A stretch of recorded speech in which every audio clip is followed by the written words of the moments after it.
Senhoras e senhores deputados, muito boa tarde. Então, hoje, mais uma reunião da Comissão Parlamentar de Inquérito sobre as consequências e responsabilidades políticas do furto de material militar ocorrido em Tancos. Hoje, num formato diferente daquele que vem ocorrendo, porque na sequência do que havia sido deliberado, hoje procederemos a uma audição de diversas associações e começamos hoje pela Associação de Oficiais das Forças Armadas, com a presença do Sr. Tenente-Coronel António Mota, que eu cumprimento. Hoje, nos termos desse figurino, haverá uma ronda de 5 minutos atribuídos a cada grupo parlamentar sequencial após o que o Sr. Tenente-Coronel teria a amabilidade de responder. De qualquer modo, o Sr. Coronel comunicou-me que teria a intenção de fazer uma declaração inicial, que obviamente é regimentalmente permitido e, portanto, Sr. Tenente-Coronel, reiterando os meus cumprimentos, a palavra é sua. Faço favor. Muito obrigado. Excelentíssimo Sr. Presidente da Comissão Parlamentar de Inquérito, excelentíssimas senhoras e senhores deputados, minhas senhoras e meus senhores, começo naturalmente por a todos e a todas cumprimentar, em meu nome pessoal e em nome da Associação de Oficiais das Forças Armadas, a OFA. A OFA congratula-se com o facto de, nesta Comissão, se procurar, através da audição exaustiva de um vastíssimo conjunto de personalidades militares e civis, apurar, tal como a própria designação da Comissão o explicita, as responsabilidades políticas do furto do material militar em Tancos. A OFA expressa desde já o desejo, a bem do cabal esclarecimento aos portugueses, de que outras comissões, com idêntico propósito, o apuramento de responsabilidades políticas, possam vir a ser consideradas pela Assembleia da República em matérias tão relevantes para as Forças Armadas, consequentemente para Portugal, referindo-nos, entre outras, às questões relacionadas com o estado dramaticamente condicionador ao cumprimento cabal das missões a que chegaram os efetivos das Forças Armadas ou às condições de funcionamento das mesmas, designadamente as decorrentes dos sucessivos e cada vez mais reduzidos orçamentos de funcionamento, quer seja por dotação direta nos orçamentos do Estado, quer, essencialmente, pelas elevadíssimas e reiteradas percentagens de cativações que lhes são aplicados. Permite-me recordar a Vossas Excelências, enquadrando desde já aquele que será o nosso posicionamento no âmbito desta audição, que a OFA se constitui como a única associação socioprofissional de oficiais das Forças Armadas Portuguesas e que, através dos nossos estatutos, somos completamente independentes e autónomos, quer face ao poder político, quer à instituição militar, características de que nunca abdicaremos e que nos concedem o distanciamento, que nos permite o pronunciamento sem quaisquer constrangimentos em relação a todas as matérias, incluindo naturalmente a que se constitui objeto do inquérito desta Comissão. Compreenderão, no entanto, e nem outra coisa certamente poderiam esperar de nós, que, sendo oficiais das Forças Armadas, nos regemos por valores, princípios e ideais muito próprios, alguns dos quais explicitamente plasmados na forma dos juramentos que prestamos a Portugal, determinando muitos deles posicionamentos que não podem nem devem ser confundidos com manifestações de corporativismo, mas antes com uma expressão profundamente convicta na defesa desses mesmos valores, princípios e ideais. Termino com 2 ou 3 notas que para os militares e particularmente para os oficiais são absolutamente incontornáveis e que, como tal, quero aqui deixar inequivocamente explícitas. Num Estado de Direito, as Forças Armadas são, e muito bem, subordinadas ao poder político. Mas subordinação não pode nem deve nunca ser confundida com submissão. E este é um conceito básico que importa continuar a aprofundar e definitivamente esclarecer perante políticos, mas também militares, sob pena de haver a tentação de quem confunde estes conceitos se permitir ultrapassar, ou deixar que sejam ultrapassadas, linhas vermelhas que configuram ingerências inadmissíveis nas competências próprias das Forças Armadas e cujos resultados negativos ficam bem patentes. Os militares cumprem missões. As missões são determinadas pelo poder político, ao qual cumpre o dever inalienável de dotar as Forças Armadas de todos os meios humanos e recursos financeiros e logísticos para que essas missões sejam cabalmente cumpridas. O que em Portugal está, como todos creio que o reconhecem, muito longe de ser uma realidade. Ainda que nacional e internacionalmente sejamos considerados os melhores militares do mundo, dos valores e princípios que nos informam, fazem parte integrante a humildade e a modéstia que nos permitem admitir que também falhamos e a consequente responsabilidade para assumir os erros, os eventuais erros cometidos e daí retirar as respectivas ilações. mas que todas estas características nunca nos impeçam de denunciar responsabilidades exógenas que, em crescendo, vêm determinando que os militares corram riscos cada vez mais desnecessários e intoleráveis no cumprimento das missões que lhes são determinadas, repito, pelo poder político. É que, podendo parecer que o somos, não nos arrogamos de ser super-homens nem super-mulheres. Estou agora à inteira disposição da Comissão para as questões que me quiserem colocar. Muito obrigado. Muito obrigado, Sr. Tenente Coronel. Portanto, como referi, iniciar-se-á agora então o período de inquirição do Grupo Parlamentar do Partido Socialista. Será o Sr. Deputado Ricardo Bexiga. Faça favor, Sr. Muito obrigado. Muito obrigado, Sr. Presidente, Srs. e Srs. Deputados. Em nome do Grupo Parlamentar do Partido Socialista, dou as boas-vindas ao Sr. Tenente Coronel e à associação que representa, no sentido de também dar alguns contributos para que esta Comissão possa esclarecer devidamente as responsabilidades aos factos que são conhecidos pelo furto de tanques. O que eu perguntava ao Sr. Tenente Coronel, e suponho que então, Sr. Presidente, as perguntas serão todas feitas... Sr. Presidente, as perguntas são todas feitas no conjunto e a resposta é no final, não é? Ir fazer um conjunto de questões para saber até que ponto também aquilo que é a organização que representa fez uma reflexão sobre aquilo que aconteceu em Tancos. Em primeiro lugar, gostava-lhe de perguntar, naturalmente, se para além da fonte comunicação social teve conhecimento sobre os factos de Tancos por outras fontes de informação, designadamente do ponto de vista de associados da sua organização. E, se assim foi, que elementos de informação factuais pode dar a esta Comissão sobre aquilo que ocorreu efetivamente em Tancos. Em segundo lugar, perguntava-lhe também se, no seu entender e dos factos que tem conhecimento, se o que aconteceu em Tancos foi um simples acidente, um erro, uma falha, ou, ao contrário, uma ocorrência suspeitável face à situação geral de vulnerabilidade das nossas instalações militares. Já ouvimos aqui, como o Sr. Tenente Coronel sabe, diversos responsáveis pelos diversos níveis de comando que de alguma forma se cruzaram com os factos de Tancos e foi aqui comum esses responsáveis militares falarem nesta trilogia: ameaça, nível de risco, segurança. Perguntava-lhe também, Sr. Tenente Coronel, se nesta trilogia de análise do que aconteceu em Tancos, isto é, a segurança é fixada ou determinada em função dos níveis de ameaça e dos níveis de risco, se, de acordo com as regras militares, que conhece com certeza melhor que nós, os níveis de segurança que foram definidos para Tancos eram ou não adequados aos níveis de ameaça e aos níveis de risco dos paióis nacionais de Tancos. Passando para outra matéria, Sr. Tenente Coronel, perguntava-lhe quais foram as consequências desta ocorrência em Tancos junto dos oficiais e junto da moral das nossas Forças Armadas, concretamente do Exército. E nessa sequência perguntava-lhe se, face àquilo que depois foram as medidas assumidas pelos diversos níveis de comando, quer relativamente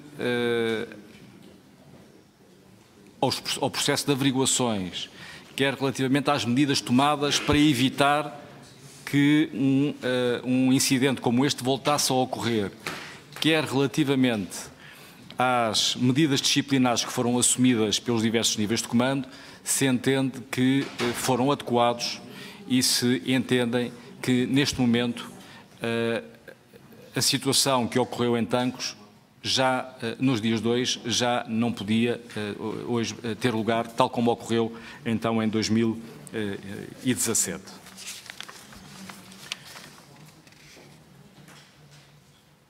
Queria-lhe também perguntar se, num outro nível de factos, isto é, relativamente ao aparecimento do material furtado em Tancos, que factos é que tem conhecimento relativamente às circunstâncias do aparecimento então do material? Designadamente daquilo que foi a posição assumida pelos diversos intervenientes na operação de recolha, de detecção e de recolha do material furtado, que disseram que a grande preocupação era salvar a face do Exército e, portanto, entenderam que os factos que nós hoje conhecemos de que era preferível criar uma operação de recolha tal como foi montada, há a opção de eventualmente não aceitar, pelos vistos, um acordo com quem teria furtado as armas e, portanto, eventualmente não as encontrar e deixar em risco a segurança nacional. Muito obrigado.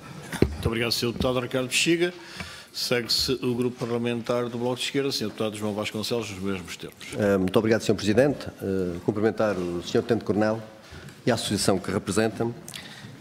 Senhoras e Senhores Deputados, Sr. Coronel, na altura dos acontecimentos de Tancos, houve algumas declarações suas na comunicação social, e passo a referi-las, algumas, que a segurança estava posta em causa na sequência do desinvestimento que vinha a ser feito na defesa, se mantém essas afirmações, que o caso de Tancos não era isolado, se tem conhecimento, ou houve outros casos, portanto que os problemas das Forças Armadas eram recorrentes, embora não tão mediáticos como os de Tancos, que Tancos afetava a dignidade dos militares e instituição no seu todo, se também mantém, que situações como estas se iriam agravar e até multiplicar, alguns dados mais específicos sobre isto.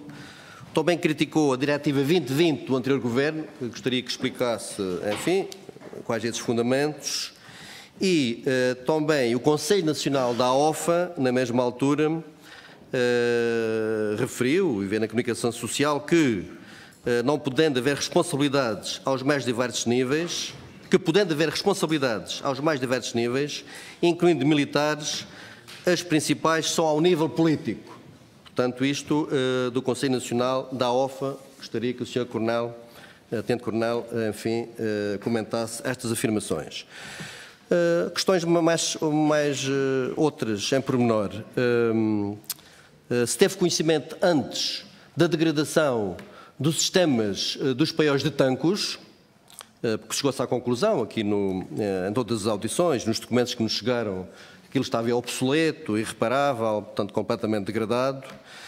Quais as razões, na opinião do Sr. Coronel, de haver diversos relatórios, normas, ofícios, até dos próprios relatórios do comando, dos comandantes, a reportar as lacunas e as deficiências nos sistemas de Tancos, e por que razão nada foi feito pelos responsáveis, quer políticos, quer militares, porque não foram tomadas medidas pela hierarquia relativamente a essa situação, por desleixo, por incúria, irresponsabilidade, falta de recursos financeiros. Por outro lado, se considera normal haver um espaço temporal de 20 horas entre duas rondas aos paióis nacionais de Tancos. Se também concorda, ou concordou, com as exonerações dos comandantes das unidades militares pelo então chefe de Estado-Maior do Exército. E sobre as demissões dos senhores tenentes-generais, na altura, do comandante das Forças Terrestres e do comandante do pessoal, na altura disse que eram legítimas, se considera também, portanto, agora que eram demissões legítimas. Se teve conhecimento de um movimento simbólico da entrega das espadas e qual foi a posição que a AOFA tomou nesse momento, se é que tomou alguma posição. Por outro lado, relativamente ao descontentamento que graçava face aos acontecimentos de Tancos, se esse descontentamento era relativo só aos acontecimentos de Tancos ou também relativo a outros acontecimentos? Por exemplo, e quais esses acontecimentos? Por outro lado, para o roubo do material de guerra de Tancos, se acha, na sua opinião, que terá havido cumplicidade interna? E se, também considera, é uma opinião própria, se houve encenação no caso da recuperação de armas na chamusca? E, finalmente, uma última pergunta, se teria havido pressões políticas e até de outra índole para a exoneração dos comandantes militares, das 5 unidades militares, e também para a demissão do chefe de Estado-Maior do Exército na altura. Era só, muito obrigado.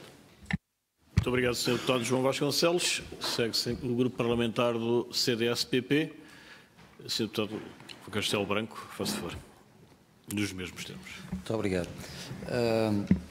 Queria começar por cumprimentar o Sr. Tenente-Coronel António Mota e agradecer-lhe a presença aqui na qualidade de Presidente da Associação de Oficiais das Forças Armadas.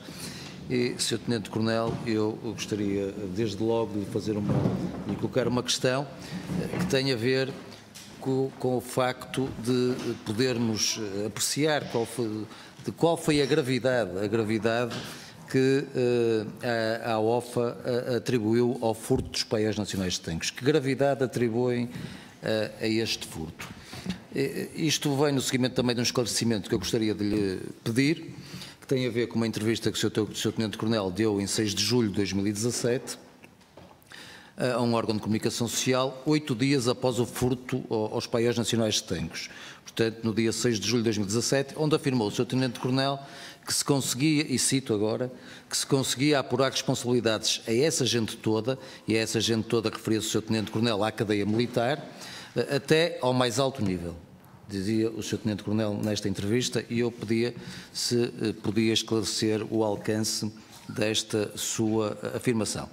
Numa outra declaração também preferida pelo Sr. Tenente-Coronel, a propósito da exoneração dos comandantes das unidades, dos 5 coronéis, o Sr. Tenente-Coronel dizia que os coronéis, e cito também novamente, se sentiam como se sentem muitos de nós, injustiçados, fortemente injustiçados. Esta declaração foi produzida também na mesma entrevista, e eu perguntava ao Sr. Tenente-Coronel se mantém esta sua posição e este seu entendimento relativamente a esta questão. Por último, o CDS registou também a crítica que o Sr. Tenente-Coronel António Mota expressou a propósito da insuficiência de meios humanos, referindo-se inclusivamente à situação preocupante que se colocava e coloca em muitas unidades, estando muitas a funcionar com metade do efetivo que deveria estar presente. Essa crítica foi também expressa pelo Sr. Tenente-Coronel, e eu pergunto-lhe então, na sequência desta crítica, se revê ou não na declaração do General Rovisco Duarte, que foi reafirmada ontem nesta comissão, que no caso de Tancos, em concreto, o problema não era de efetivos. E o problema não era de efetivos, cito o Sr. General Rovisco Duarte. Muito obrigado. Muito obrigado, Sr. Deputado Álvaro Castelo Branco. Agora segue-se o grupo parlamentar do PSD, Sr. Deputado Sr. Deputado Carlos Amorim. Muito obrigado, Sr. Presidente. Em nome do grupo parlamentar do PSD, cumprimento o Sr. Tenente-Coronel António Augusto Proença da Costa Mota, e algumas das questões que já foram colocadas pelos diversos grupos parlamentares, obviamente que o grupo parlamentar do PSD também está interessado nessa resposta, mas gostaríamos de centrar esta nossa abordagem no seguinte. Logo a seguir à admissão do Sr. General Rovisco Duarte, de 17 de outubro de 2018, o Sr. Tenente-Coronel terá declarado à TSF, à Rádio TSF, que acreditava que Rovisco Duarte, e estou a citar, terá ponderado esta demissão não resistindo às pressões políticas que seguiram à demissão do Ministro da Defesa, Azeredo Lopes. Eu gostava de saber, em primeiro lugar, que nos explicitasse melhor esta declaração e, em segundo lugar, se mantém essa visão que expressou em outubro de 2018. Nessas mesmas declarações à Rádio TSF, disse também, apontou o exemplo de Carlos César, líder parlamentar do Partido Socialista, que teria dito que, apuradas as consequências políticas, e estou a citar, da demissão do Sr. Ministro da Defesa, era preciso que se apurassem as consequências nas Forças Armadas. E Vossa Excelência terá interpretado isso como um recado para Rovisco Duarte, de acordo com a mesma notícia. E logo, aliás, alguns meses antes, designadamente no comunicado feito pela Associação de Oficiais das Forças Armadas, subscrito pessoalmente por si, em 19 de julho de 2018, é dito que era necessário uma inequívoca assunção de responsabilidades pela tutela. E eu gostaria de saber, em primeiro lugar, se entende que essa assunção de responsabilidades foi ou não feita, qual é a avaliação que faz sobre a atuação da tutela, quer no que diz respeito à assunção de responsabilidades, quer em toda a gestão desta problemática que se deu após o roubo de tanques e o reaparecimento das armas.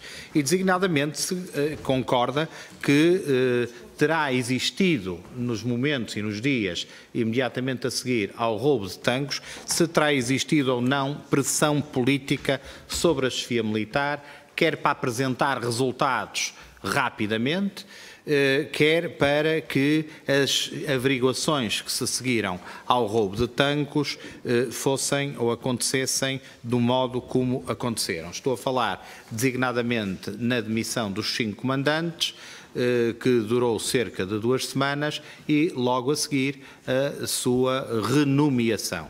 E gostava de saber também, Sr. Tenente-Coronel, qual a avaliação que a sua associação faz desta demissão, para evitar qualquer interferência nos processos de averiguação e da posterior renomeação após o resultado dessas averiguações, quase que diria preliminares.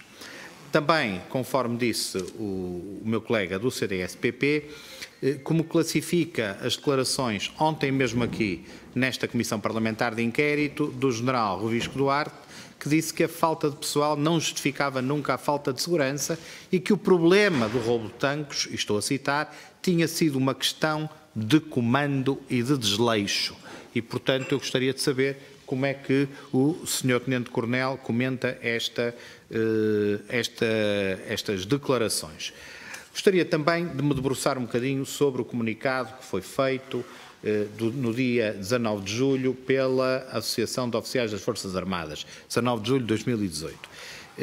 Nesse comunicado estão contidas um conjunto de afirmações que nos parecem carecer de algum contexto, e é isso que eu lhe estou agora aqui a pedir. Designadamente, quando se diz que fala-se na gravidade dos factos, e o comunicado em diversas alíneas diz o que é grave é isto e não propriamente aquilo que classifica como incidente de tanques, o que será ainda mais grave é, e estou a citar, o aproveitamento despoderado e irresponsável da situação de tanques, aproveitamento esse feito designadamente por órgãos da comunicação social que, de acordo com o mesmo comunicado, a única coisa que os preocupa o único objetivo é vender e que não olham a meios para atingir os fins.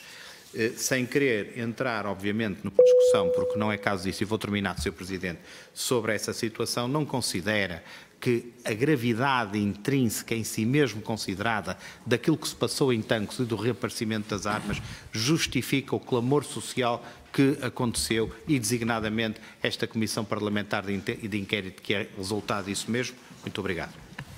Muito obrigado, Sr. Deputado Carlos Abreu Amorim. Agora, para responder ao conjunto de perguntas que foram colocadas pelos diversos grupos parlamentares, devolvi a palavra ao Sr. Tenente-Coronel António Mota, solicitando que pudesse facultar essa resposta dentro da soma dos tempos que foram disponibilizados aos grupos parlamentares, portanto, 20 minutos. Muito obrigado. Sr. Presidente, senhoras e senhores deputados, muito obrigado pelas questões. Este formato, confesso que não será, para mim, pelo menos o mais favorável, porque eu gosto de responder diretamente a todas as questões e gosto de responder com alguma profundidade. Enfim, e vejo aqui uma mescla de temas que se tocam. Eu vou tentar responder realmente na globalidade, olhando então aqui para os aspectos que me parecem mais importantes. E dividiria aqui talvez em três ou quatro capítulos. Vamos ver. Relativamente à gravidade e ao impacto que o furto do material militar teve, a Associação de Oficiais sempre se pronunciou e continua a pronunciar. Foram feitas várias questões, várias das perguntas referem-se se nós ainda hoje mantemos as mesmas posições. Resposta a todas elas, eu diria que sim, mantemos a mesma posição que mantínhamos há sensivelmente um ano atrás, e mais de um ano atrás até. Mantemos, portanto, os oficiais das Forças Armadas e a Associação de Oficiais das Forças Armadas não desconsidera de forma alguma o furto militar de tanques e não o desvaloriza de forma alguma. Foi grave, foi muito grave. E sendo muito grave, teve várias, dentro dessa gravidade, nós consideramos que, em primeiro lugar, afeta claramente a dignidade das Forças Armadas e dos militares. Não se trata de um furto, todos os furtos são naturalmente relevantes, mas não se trata, e perdoem-me esta comparação, não se trata de roubar um conjunto de camisas aí numa loja de pronto a vestir, não se trata sequer de assaltar um banco e roubar dinheiro, trata-se de roubar material militar que, desde logo, está à guarda dos, eu diria, para mim, sem dúvida nenhuma, dos melhores e maiores profissionais das armas e da segurança, e que, por si só, começa logo por ser realmente estranho que aconteça. Afetou-nos claramente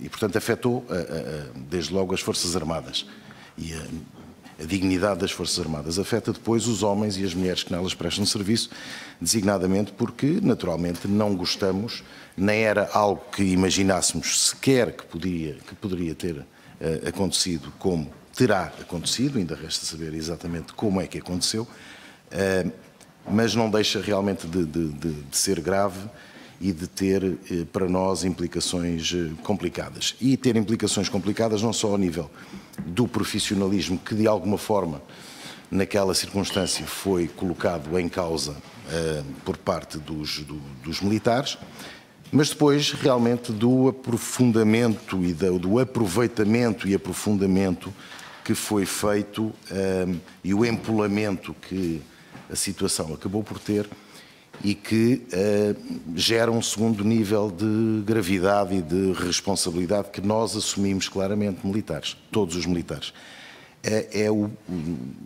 Não me ocorre outra palavra, o pânico, o susto, o temor por parte dos nossos concidadãos que confiavam e confiam amplamente nas suas Forças Armadas e que foram confrontados com uma situação, para eles então, se para nós foi incrível, para a generalidade dos nossos concidadãos as reações foram mais do que evidentes, quando os próprios militares deixam assaltar os quartéis, em que mãos é que estamos? Estamos muito mal no país e basicamente a ideia foi esta e portanto, uma vez mais, também por via da reação dos nossos concidadãos, que juramos defender com, se necessário, o sacrifício da própria vida, e como aliás é visível diariamente, também isso nos afetou profundamente. Portanto, em resumo, neste ponto eu diria o assalto, ou o assalto não, o furto, felizmente não foi assalto nem foi roubo, o furto foi grave por si só, mas foi grave também nas repercussões que teve. Eu gostaria só de aproveitar para responder aqui a mais uma questão que está relacionada com esta e que tem a ver com o aproveitamento e com o exagero, o aproveitamento despoderado, como eu referi, ou como é referido num comunicado da OFA. Sim, é que a partir de determinada altura, quando se começaram a obter mais informações sobre o tipo de material e as condições em que estaria esse material, já passado algumas semanas, 2 semanas sensivelmente, dele ter desaparecido, felizmente verificou-se que não haveria à partida grande problema relativamente ao material que tinha desaparecido, exceto a questão das munições de 9 mm que podem ser utilizadas, por exemplo, nas Glock, que desapareceram na PSP e que nunca foram encontradas. A partir do momento em que os órgãos de comunicação social, e foi isso que nós quisemos dizer, continuaram, com certeza que nós valorizamos e até incentivamos a transparência e que todas estas questões sejam conhecidas até ao mais ínfimo pormenor. Agora, quando se entra, e naquela altura houve ali enfim, quanto a nós, um exagero que mais não serviu do que alimentar, enfim, algumas posições, até políticas, mas eu não quero entrar por aí, mas algumas posições, este tema acabou por se tornar numa guerra entre partidos e nós não aceitamos, não vemos isso com bons olhos e por isso eu não quero ir por aí, que temas desta natureza e com esta gravidade e envolvendo as Forças Armadas como pilar, como nós dizemos e defendemos, como pilar dos pilares da soberania nacional, sejam utilizados como, enfim, armas de arremesso partidárias. E isto foi, enquanto não apareceu outro tema qualquer, já não me lembro qual foi, mas foi outro, garantidamente, que a comunicação social pudesse tratar com idêntica profundidade. Foi-se falando de tanques e às tantas já, enfim, eu diria, já toda a gente se tinha apercebido que o material até apareceu, que afinal não era nada que pudesse, em grande medida, pôr em perigo a segurança nacional. Aliás, os níveis de segurança nunca foram, por quem de direito sequer, alterados, e que eu saiba nem sequer foi isso, nem sequer chegou a ser ponderado, e portanto foi isso que nós quisemos dizer relativamente ao tal aproveitamento despoderado. Um segundo aspecto, que tem a ver com uma série de perguntas que aqui foram feitas, tem a ver com as nossas afirmações, quer relativamente às questões do 2020, quer do desinvestimento, quer da falta de pessoal, quer todos esses aspectos. Nós, efetivamente, consideramos que, não colocando minimamente em causa e assumindo, aliás, como todos os meus camaradas que aqui vieram até agora, e já foram quase 20, assumiram, não fugindo às responsabilidades que efetivamente existem na parte da hierarquia militar, de toda ela, do soldado ao general, quer-nos parecer, e sempre o temos dito, que, e eu, na minha declaração inicial eu refiro, essa frase para nós é lapidar, os militares cumprem missões, mas é o poder político que determina as missões a cumprir. E quando se determina as missões a cumprir, tem de, e aqui não há para nós discussão, tem de se proporcionar a quem se impõe que cumpra as missões os meios necessários e suficientes para que elas sejam cumpridas. E isso em Portugal não acontece, eu diria, há décadas. Agravou-se fortemente por questões que também não me interessa entrar por aí, porque são opções políticas, mas por questões que todos sabemos no anterior governo, derivadas ou não da Troika ou de opções, enfim, tomadas de livre e espontânea vontade, mas mantém-se no atual governo. E, portanto, nós nos últimos, eu diria, 10 anos, as Forças Armadas têm vindo a sofrer uma degradação enorme, quer ao nível de efetivos. Eu recordo que a Diretiva 2020 aponta, e nós já na altura não concordávamos com esses números, e não concordávamos porque, em primeiro lugar, nos pareceu não, afirmamos isso claramente, que foram determinados com bases meramente economicistas e não com bases naquilo que verdadeiramente se pretende para as Forças Armadas Portuguesas. E depois de se ver o que se pretende para as Forças Armadas Portuguesas, então aí sim definir os efetivos. Não foi assim que aconteceu, claramente, mas apontava para um efetivo de cerca de 30 a 32 mil homens. Ora, nós neste momento, a menos de um ano de 2020, temos 25.700. Estamos qualquer coisa como 6 mil abaixo. Os senhores deputados sabem perfeitamente disto. Os senhores deputados sabem que os investimentos, os orçamentos de funcionamento, não estou a falar da Lei de Programação Militar, os orçamentos de funcionamento nas Forças Armadas têm vindo a ser reduzidos de ano para ano. Reduzidos. E sabem perfeitamente ao que é que eu me estou a referir. Pouco importa se num ano é 1000 e no ano a seguir é anunciado no Orçamento de Estado que é 1100. Ora bem, se formos analisar os textos dos orçamentos, pois aí há de 1000 para 1100, há uma subida de 10%. O pior é que logo 3 ou 4 meses depois se está a cativar 20 ou 30% das verbas. E, portanto, no final do ano, as verbas efetivas de funcionamento são sempre menores. Nós temos dados, quadros concretos. Isto é irrecusável, não há volta a dar. Ora bem, quando juntamos a tudo isto o facto de as Forças Armadas virem a ser, nos últimos anos, e nós dizemos que de alguma forma, e bem, porque percebemos que da necessidade que o país tem de ter os homens e as mulheres que servem nas Forças Armadas, que são fortemente motivados, muito bem preparados, que têm disponibilidade total de horários, que são formados com os valores que são de disciplina, de coesão, de obediência, se quiserem, que sejam utilizados noutras missões de interesse, designadamente missões de interesse público, e como sabem têm vindo a ser acometidas às Forças Armadas crescentemente, eu digo, e bem, essas missões, podemos referir apenas o caso dos incêndios, por exemplo. Ora bem, quando nós temos mais missões cada vez mais exigentes, quer a nível nacional, quer também a nível internacional, e quando vamos tendo cada vez menos pessoal, nós estamos a perder cerca de 1000 efetivos ao ano. Não temos ainda os dados finais de 2018, mas os números andam lá outra vez. E infelizmente este ano, 2019, vai pelo mesmo caminho.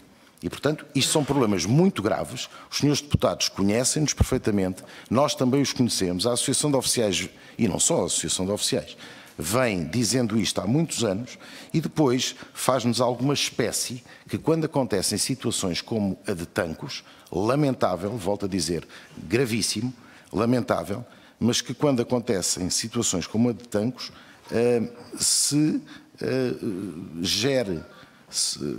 enfim, aparentemente toda a gente fica muito espantada, desculpem-me as palavras, não estou a procurá-las, estou a ser o mais puro e sincero possível, como é habitual, mas que as pessoas fiquem espantadas como é que estas coisas acontecem. Estas coisas acontecem e alguém aqui me perguntou se nós, e nós afirmamos isto, que previsivelmente vão acontecer mais vezes. Com certeza que vão acontecer mais vezes. Claro que vão acontecer mais vezes. Não tenho dúvida nenhuma disso.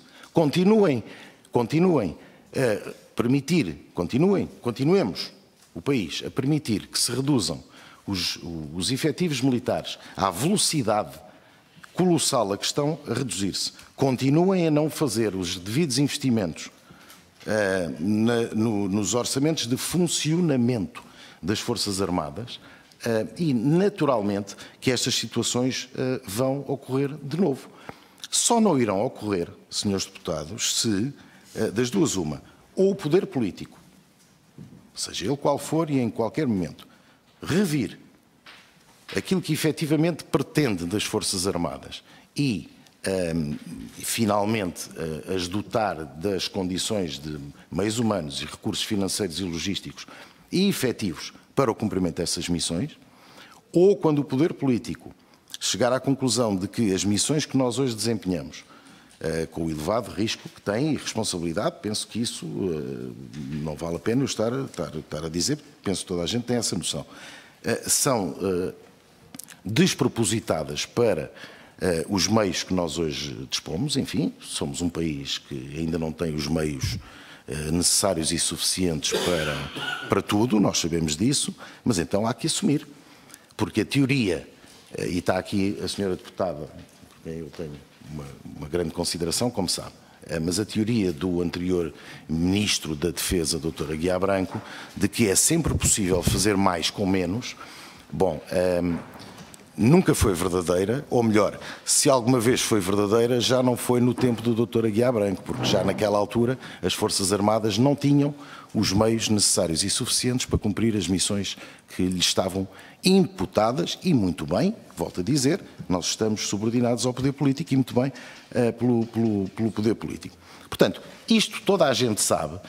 Eu gostaria só de realmente deixar esta nota, porque às vezes nós temos que dar justificações. Parece que aconteceu uma coisa, enfim, é grave, obviamente é grave, mas é quase inevitável isto acontecer. Eu ando pelo país, como os senhores deputados sabem, pelo país a correr todas as unidades militares da Marinha, do Exército e da Força Aérea, falo com os comandantes todos e nas unidades, porque é aí que nos interessa, nas unidades, no terreno, as pessoas queixam-se, os comandantes queixam-se de falta de efetivos, de que não conseguem manter as suas unidades minimamente em condições, porque depois o pouco que ainda há é totalmente canalizado para as missões de âmbito operacional. É aí que nós, eu diria, os próprios militares ainda apostam para manter alguma dignidade, porque a partir do momento em que nós já nem as missões de âmbito operacional conseguirmos cumprir, bom, então eu não sei. A terceira hipótese é os chefes militares, ou quem tem essa responsabilidade, os chefes militares, claramente, e isso penso que nunca aconteceu, mas se calhar vai ter que começar a acontecer, e já devia ter acontecido, provavelmente, dizerem claramente a quem lhes determina as missões que não é possível. Dizer que não. Não. Os senhores agora vão ter que combater os incêndios. Não, não vou. Mas eu estou-lhe a dizer, pois eu estou-lhe a dizer que não. Enfim, quando as coisas se colocarem nestes termos, eventualmente vai ter que se perceber muito bem o que é que está a acontecer e se calhar deixar de estranhar estas situações que estão a acontecer. Portanto, isto não é... enfim, relativamente às expressões... As expressões, sim, nós afirmámos, eu afirmei, nós afirmámos a Associação de Oficiais, naquela altura, que estávamos plenamente convencidos que estaria a haver fortes pressões políticas sobre o Exército, concretamente sobre o chefe de Estado-Maior do Exército, relativamente às questões, relativamente a esta questão de tanques, como noutras anteriores. Ontem o Sr. General aqui, eu por questões profissionais, acabei por estar a ver em diferido a audiência, até cerca das 5 da manhã. O Sr. General aqui recusou perentoriamente as pressões políticas, pelo menos, vamos ver, pelo menos aquelas que, eu diria, as negativas. Porque pode haver pressões positivas.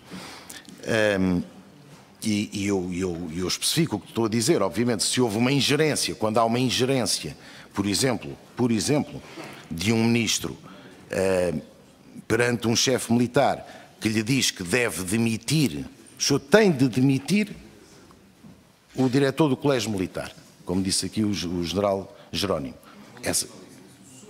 O subdiretor do Colégio Militar. Sim, exatamente, o subdiretor do Colégio Militar. Ora bem, aí essa é uma pressão que nós consideramos negativa, intolerável e, portanto, não deve acontecer. Naturalmente que havendo, por parte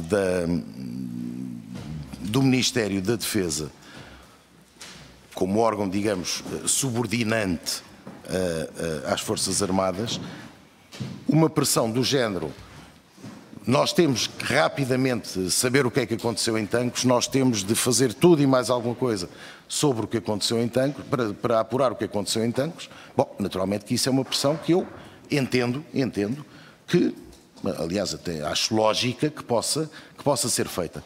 Aparentemente foi essa que o general Revisco Duarte ontem confirmou.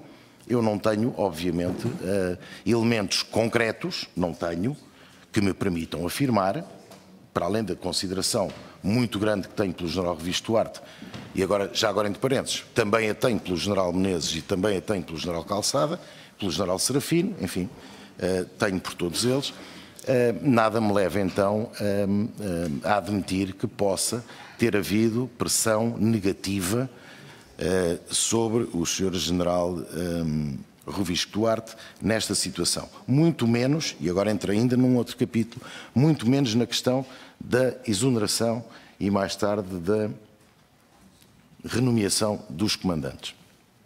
Relativamente a esse episódio, digamos assim, e digo episódio no bom sentido da palavra, eu reitero aquilo que nós sempre dissemos e eu hoje vou voltar a dizer.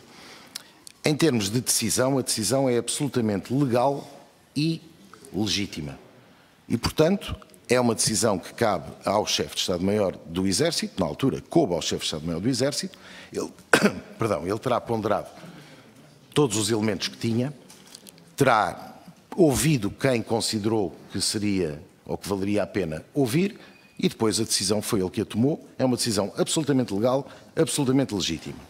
Coisa diferente é concordarmos ou não com ela, mas eu não me vou pronunciar, como devem calcular, se concordamos ou não com uma posição, com aquela posição em concreto ou com qualquer outra posição, enfim, de um chefe de Estado-Maior, porque lá está-nos no ADN, se é uma decisão do chefe, é uma decisão que a ele respeita e que bom, ele assumirá a responsabilidade e as consequências de tal.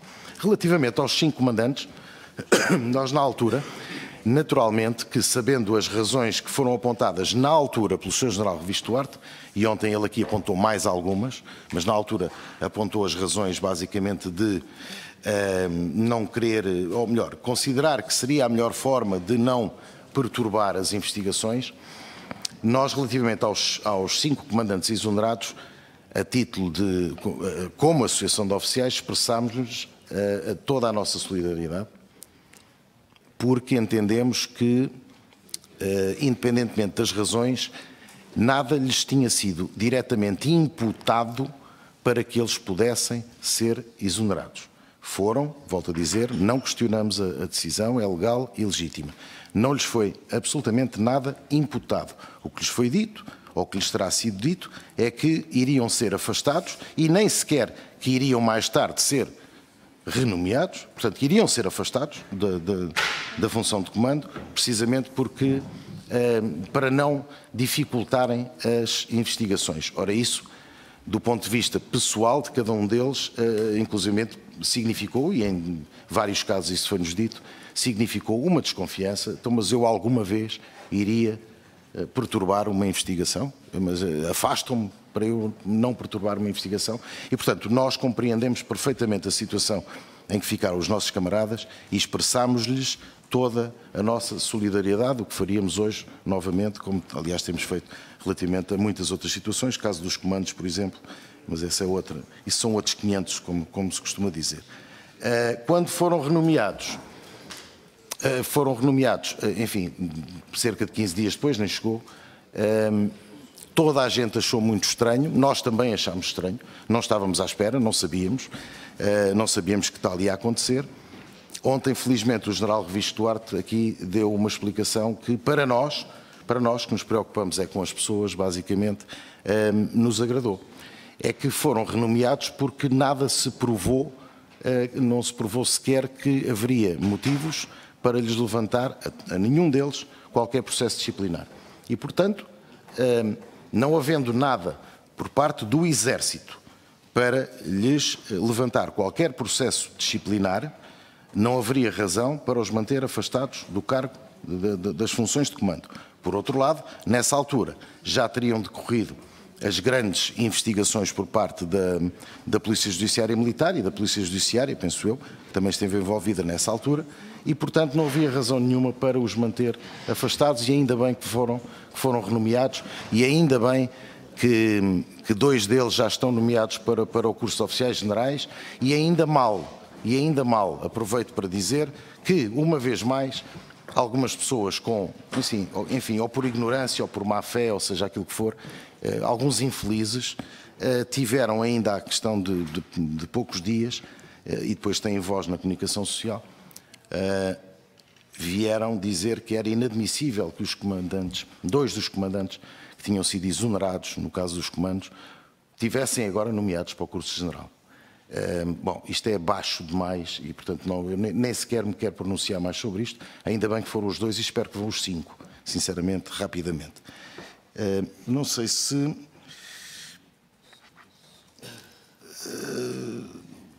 ameaça, nível de segurança, já falei, consequências junto dos oficiais para cima. Relativamente ao... todas estas questões, quer do furto, quer do posterior aparecimento do material, perentoriamente posso dizer-vos que nós não tivemos conhecimento prévio de coisa nenhuma, nem de que o material iria aparecer, nem de que o material, iria desaparecer. Naturalmente que, dado o meio em que nos movimentamos, somos todos oficiais, a grande maioria, como sabem, no ativo, na Associação de Oficiais, e, portanto, naturalmente, durante algumas semanas foi a nossa conversa diária.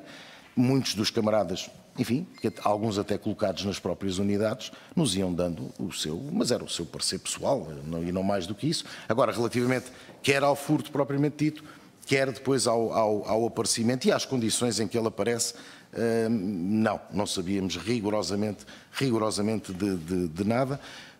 Estranhámos a forma como apareceu, mas ficámos naturalmente satisfeitos com a esperança de que a partir dali, enfim, aquela nuvem muito negra que pairava e que de alguma forma ainda está bem cinzenta sobre as Forças Armadas e particularmente, infelizmente, o Exército, em termos particulares, que se fosse desanuviando, ainda demorou muito tempo a desanuviar e o nosso receio é que, enfim, possa sobrar alguma coisa para o que aí vem, para o Exército que aí vem, quando a nossa real preocupação é de continuar a fazer sempre mais e melhor, dignificar Portugal e gostarmos de fazer jus a quem nacional e internacionalmente nos considera os melhores militares do mundo, embora nós gostamos de acrescentar sempre um D antes, somos dos melhores militares do mundo.